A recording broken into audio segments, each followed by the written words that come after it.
আজকে কি করলে তুমি? ন্যানোপ্লাস্টির ট্রিটমেন্ট করালাম। উফ, কেমন হলো বলো? রেজাল্ট কেমন লাগলো? উফ, এক কথা উফ, সিরিয়াসলি একদম আমার চুলগুলো 100% হয়ে গেছিলো। সেখান থেকে সত্যি সত্যি খুব ভালো, মানে আমি খুব কনফিউজ ছিলাম যে সত্যি ঠিক হবে কি।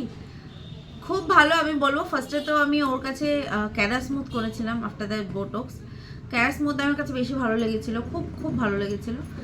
তো এটা তো দেখে আমার চুলটা হঠাৎ করে এত বড় হয়ে গেল, আমার কাছে খুব অবাক লাগছে। আর খুব সুন্দর একটা, মানে একটা হেলদি বোঝা যাচ্ছে। তো এখনো ওয়াশই তো করিনি না, আজকে জাস্ট মানে ওয়াশ করেছি আজকে, সেটা শ্যাম্পু দিয়ে না, শুধু ওয়াশ করে জল দিয়ে ওয়াশ করে মাস্ক লাগিয়েছি।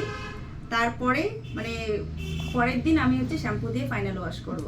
তখন তো আরো ওয়াও লাগবে। হ্যাঁ। আই হোপ এটা অনেক বেশি সবার জন্য খুব ভালো হবে, বিকজ আমার হেয়ারটা একদম ড্যামেজ হয়ে গেছিলো, বিকজ আমি একদমই ট্রিটমেন্ট করতে পারিনি। লাস্ট একটা আমি স্পাও করিনি।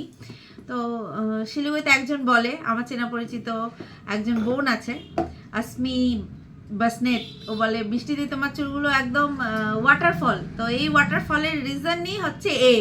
তো thank you so much Bulti, খুব ভালো লেগেছে। আমি সবাইকে বলবো চলে আসতে বুলটির থ্যাংক কাছে। You ma'am, thank you so much. তোমার ভালো লেগেছে তো? ভালো, খুব ভালো।